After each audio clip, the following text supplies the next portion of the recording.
Ini kita akan cermati dulu mengenai polling kita yang berikut ini dengan pertanyaan apakah kemudian ketimpangan ekonomi ini membahayakan persatuan dan kesatuan.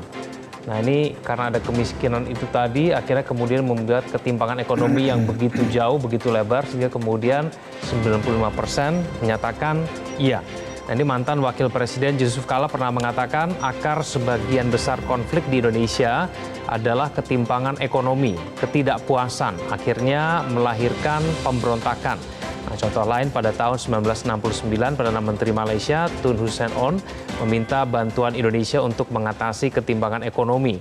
Pak Harto lalu mengutus Profesor Sumitro untuk membantu merumuskan kebijakan pro Bumi Putra untuk meredam gejolak sosial. Nah, Pancasila telah menegaskan Indonesia adalah negara berkeadilan sosial untuk seluruh rakyat. Namun bagaimana prakteknya selama ini? Nah, Pak Trubus mungkin mau komentar ini kira-kira prakteknya seperti apa pada saat ini menurut Anda? Iya, kalau saya lihat memang prakteknya masih jauh dari yang diharapkan ya, dalam arti bahwa bagaimana masyarakat bawah terutama akar grassroots itu mendapatkan rasa perlindungan. Karena itu kemudian kalau kita lihat di masyarakat itu kalau ketimpangannya terlalu besar itu memang yang bawah ini lama-lama mengkristal gitu. Mereka timbul solidaritas gitu ya, solidaritas, dan lama-lama kalau secara teori sosiologi itu sudah menjadi movement, gerakan. Gerakan untuk istilahnya melawan, istilah bahasanya itu disiden, membangkang kepada yang namanya negara. Nah, karena itu ketidakpatuhan mereka dalam membayar pajak, ketidakpatuhan mereka terhadap restribusi, membangkang terhadap persoalan cukai misalnya, itu sebagai bentuk perlawanan-perlawanan yang dikhawatirkan itu memecah satu kesatuan dan persatuan bangsa ini gitu. Yang kedua adalah bahwa selama ini memang ketimpangan itu lebih disebabkan oleh faktor kebijakan pemerintah sendiri yang seringkali kurang partisipatif ya, menurut saya lebih bersifat elitis ya, kemudian dipaksakan dan selalu hanya dimenangkan oleh kelompok-kelompok tertentu saja yang punya link dengan penguasa, karena sekali lagi bahwa kebijakan adalah wewenang elit, wewenang pejabat publik gitu. Nah, pejabat publiknya dipengaruhi oleh kelompok-kelompok yang kategori entah punya pengaruh atau istilahnya vested interest lah gitu ya, politik atau apa, sehingga akhirnya membuat kebijakan yang cenderungnya merugikan masyarakat. Misalnya kita lihat dalam hal minyak goreng. Minyak goreng itu awalnya kan semua persoalan adalah dalam kondisi normal, artinya ada minyak goreng curah, ada minyak kemasan gitu.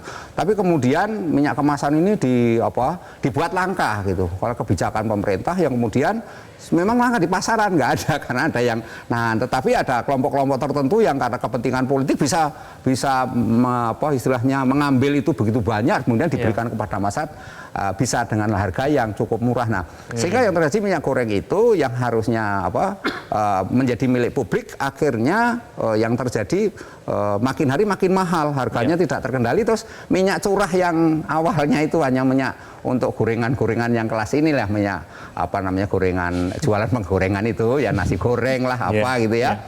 Nah, kemudian mereka ini akhirnya dikemas oleh pemerintah sekarang ini, dibuat kemasan. Tapi sebenarnya yang terjadi hanya untuk melepaskan kepada ini yang punya power istilah modal lah ya, punya modal ini untuk mengemas yang lebih baik, sehingga minyak seperti harga jenis tertentu lah, kita nggak sebut namanya nanti kalau namanya jadi kesannya itu yang terjadi akhirnya nggak kebeli oleh masyarakat bawah.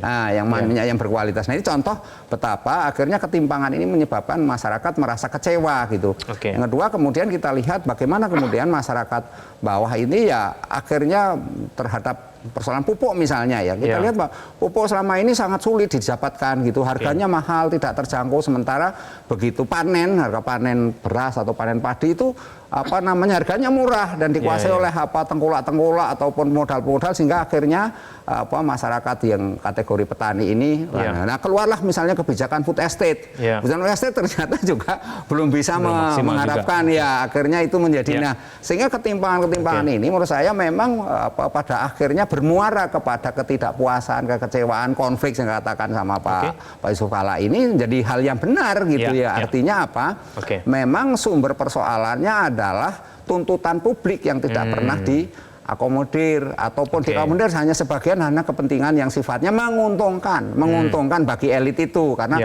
sekali lagi dikatakan Pak Muhyadi adalah bahwa ada kepentingan politik yang kemudian entah itu kaitannya dengan Cakada atau kaitannya dengan Pilpres gitu. Yeah. Pencalonan ini kemudian memobilisasi itu semuanya. Sehingga akhirnya ketimpangan inilah akhirnya bukannya makin istilahnya menurun, makin hari makin membesar, dan Indonesia orang jurang kaya miskinnya makin tinggi. Di Jakarta saja kalau kita lihat misalnya Pantai Indah Kapuk itu hanya dikuasai oleh mereka yang punya modal. Nggak mungkin kita orang mau beli di sana, masyarakat bawah kan. Sehingga itu sebagai contoh gitu. Sehingga ini adalah betapa persoalan ketimpangan memang sangat membahayakan bagi kesatuan persatuan. Saya ke Pak Teguh, menurut Anda sendiri Indonesia adalah negara berkeadilan sosial. Prakteknya pada saat ini seperti apa menurut Anda? Ya, memang ini kan sebuah dasar negara ya, sebuah sesuatu yang menjadi tujuan bersama kita membuat negara dalam konteks keadilan sosial.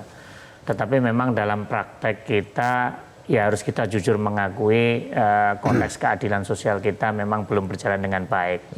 Kalau kita lihat memang angka ketimpangan kita kalau versi Gini ratio BPS angkanya sih relatively moderat ya.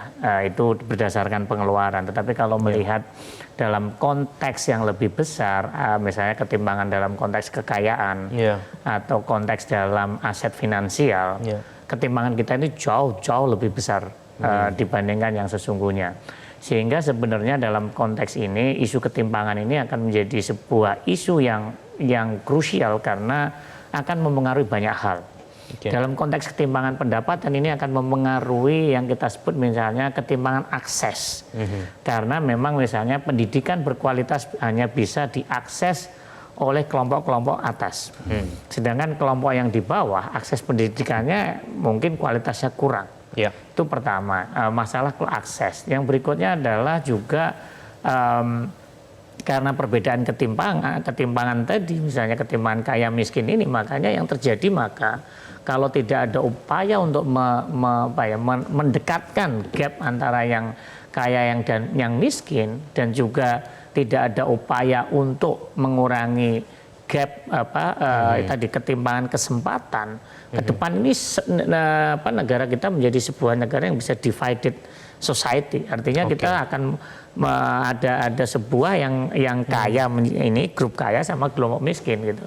Yang di tengah hampir nggak ada gitu loh. Ini juga bahaya. Artinya yang terjadi kan konfrontasi ya artinya. Menurut saya memang harus ada upaya yang sangat serius dari pemerintah bagaimana, kalau saya sih lebih condong bagaimana pemerintah itu harus berupaya untuk mengurangi ketimpangan di sisi kesempatan. Artinya orang harus memiliki akses yang setara. Equal opportunity yang setara terhadap apa? Satu, pendidikan yang setara, pendidikan yang berkualitas, akses kesehatan, akses berusaha. Ya, dan juga ada dalam konteks tadi disebutkan kebijakannya adalah diskriminatif ya. Saya kok kurang nyaman dengan kata diskriminatif. Saya lebih condong bahwa perlu ada keberpihakan. Ya, berpihak ini nggak harus diskriminatif. Harus ada kebijakan yang kita sebut afirmasi untuk kelompok yang di bawah agar memiliki kesempatan yang sama dan setara dengan yang di atas sehingga mereka bisa maju. Ini menurut saya yang perlu kita dorong sehingga kalau kesempatannya setara maka hasilnya kemungkinan akan setara. Orang sekarang selalu meributkan tentang ketimpangan ekonomi.